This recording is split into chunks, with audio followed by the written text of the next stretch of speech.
নমস্কার বন্ধুরা, হ্যাপি লাইফে আপনাদের সবাইকে স্বাগতম। সবাই কেমন আছেন? আশা করছি ভালো আছেন। অন্যান্য দিনের মতন আজকেও চলে এলাম আপনাদেরকে কিছু গুরুত্বপূর্ণ টিপস আপনার সাথে শেয়ার করে নিতে। আমার কমেন্টে আমি বিশেষ করে পিঁপড়ে তাড়ানোর একটা যে টিপস দিয়েছিলাম, সেখানে একটা দিদিভাই কমেন্ট করেছিলেন যে তেলে পোকা বা আরশোলার হাত থেকে কীভাবে মুক্তি পেতে পারি। তো আমি আজকে সেই টপিকটা নিয়েই আলোচনা করতে চাই।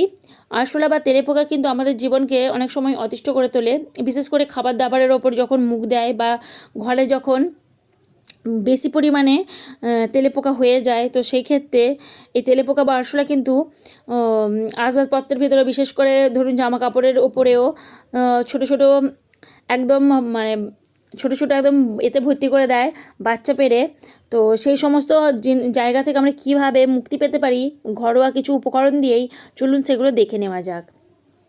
এখানে আমি নিয়ে নিলাম 2টো ন্যাপথলিন এবং 1 চামচ পরিমাণ চিনি। এই আরশোলা কিন্তু চিনির উপর বেশি অ্যাটাক করে, কারণ যেখানে দেখবেন চিনি পড়ে থাকবে সেই জায়গাগুলোতে কিন্তু দেখবেন আরশোলা একটু বেশি পরিমাণে থাকে। এখানে আরশোলা তাড়ানোর জন্য এখানে আমি চিনি, ন্যাপথলিন এবং নিয়ে নিচ্ছি 1 চামচ পরিমাণ ময়দা।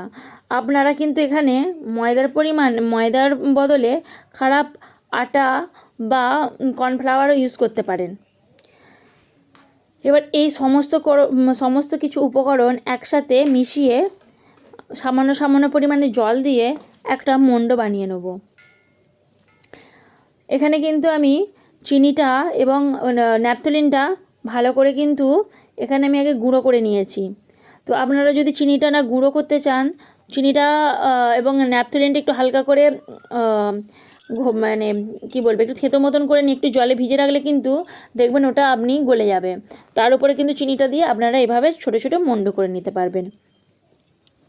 এবং এই ছোটো ছোটো মণ্ড যেই সমস্ত জায়গায় বিশেষ করে আপনাদের দেখবেন আরশোলাগুলো দেখা যায়, সেই সমস্ত জায়গায় দিয়ে দেবেন। এরা কিন্তু যেই সমস্ত জায়গায় বেশি শীতল, সেই সমস্ত জায়গায় কিন্তু বেশি বংশ বিস্তার করে। তাই আমি এখানে দেখুন দিয়ে দিচ্ছি। এটা বিশেষ করে দিয়ে দেবেন রাত্রেবেলা, যখন কাজকর্ম সেরে রাতে শুতে যাবেন, সেই সময় এটা টিপসটা ফলো করবেন। এখানে যেহেতু আমাদের রান্না বান্না হবে না এবং অনেকক্ষণ পরিমাণে এই জায়গাগুলো চলাফেরাও আমরা করব না, তো এই সমস্ত জায়গাতে রাতের দিকে কিন্তু বেশি করে আরশোলাটা আসে এবং এই সমস্ত জায়গাগুলো যখন ইউজ হবে না, তো রাত্রে দিয়ে দেওয়াটাই আমার মনে হয় বেটার। তো আমি এগুলো রাত্রেই দিয়ে দিচ্ছি। এই জন্য এখানে আমি যেখানে গ্যাস সিলিন্ডার রাখি এখানেও দিয়ে দিলাম, কারণ এই সমস্ত যেখানে ইউজ একদম কম হয় সেই সমস্ত জায়গাতে কিন্তু এরা বেশি পরিমাণে বংশবিস্তার করে এবং সেই সমস্ত জায়গাতে কিন্তু ওদেরকে দেখা যায়।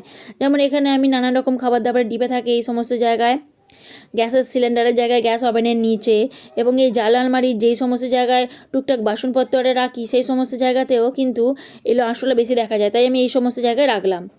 এবার দেখি যে কফির সাহায্যে কিভাবে আমরা আরশোলা তাড়াতে পারি। কফির গন্ধ কিন্তু আরশোলা একদমই সহ্য করতে পারে না। যে সমস্ত জায়গায় আরশোলার যাতায়াত আছে সেই সমস্ত জায়গায় কিন্তু আপনারা একটু কফি ছড়িয়ে দিতে পারেন।